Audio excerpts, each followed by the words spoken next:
अस्सलामुअलैकुम, welcome to our new channel doctor Unani वाला।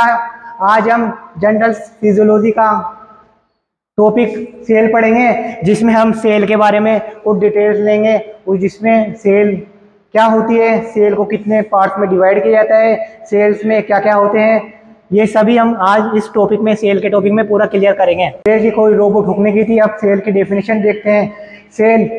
Cell क्या होती है? Cell structure and function unit of the body, शरीर की संरचनात्मक व क्रियात्मक इकाई सेल होती है। अब हम सेल का स्ट्रक्चर देखेंगे। ये सेल का स्ट्रक्चर होता है। सेल का कोई साइज नहीं होता, वो अपने साइज मतलब अपने आकार के हिसाब से सभी में पाई जाती है। सेल के अंदर न्यूक्लियस होता है।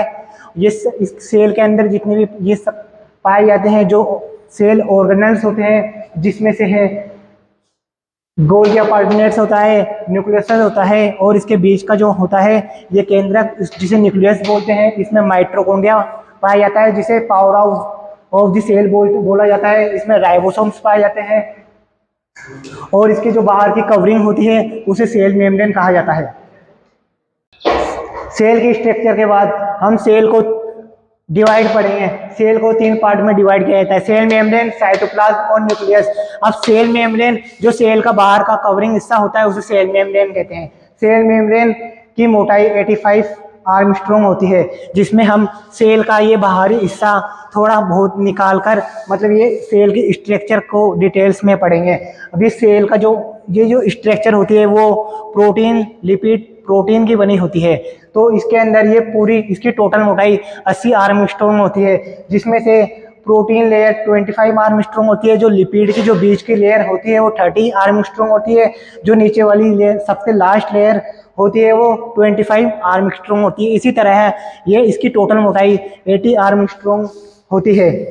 अब इसके अंदर हम आयरन प्रोटीन ट्रांसफर होता है। इसमें हाइड्रोफोलिक टेल होती है, हाइड्रोफिलिक हेड होता है। सेल मेम्ब्रेन के स्ट्रक्चर के बाद हम सेल मेम्ब्रेन के फंक्शंस की बात करते हैं। सेल मेम्ब्रेन का जो फर्स्ट वर्क होता है वो प्रोटेक्शन का होता है, और सेकंड जो होता है वो सिलेक्टिव पल्मोनरी का होता है, मतलब जो इसके लिए इम्पोर्टेंट जो चीज़ होती है वो इसी को अंदर आने देता है।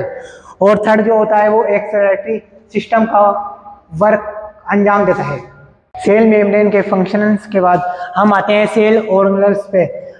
सेल ऑर्गेनल्स जैसे कि endoplasmic reticulum, Golgi apartments, lysosome, mitochondria, cell membrane and nuclear membrane.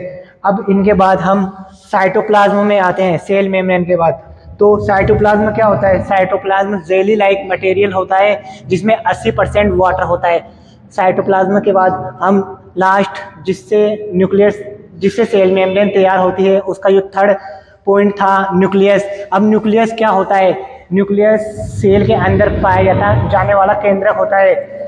अब आते हैं हम न्यूक्लियस पे। न्यूक्लियस सेल के अंदर पाया जाता है। जिन सेल्स में न्यूक्लियस पाया जाता है वो तो प्रोकैरियोटिक्स होता है, जिसमें न्यूक्लियस नहीं पाया जाता वो यूकैरियोटिक्स होता है। अब जिससे न्यूक्लियस का स्ट्रक्चर है, न्यूक्लियस के बीच में जो ये केंद्रक पाया जाता है जिसे न्यूक्लियाई कहते हैं, ये इनर मेम्ब्रेन होती है, आउटर मेम्ब्रेन होती है। इसके अंदर ये न्यूक्लियोलस मेम्ब्रेन होती है। इसमें राइबोसोम्स पाए जाते हैं। रफ एंड जो 2 प्रकार के होते हैं, रफ एंड स्मूथ।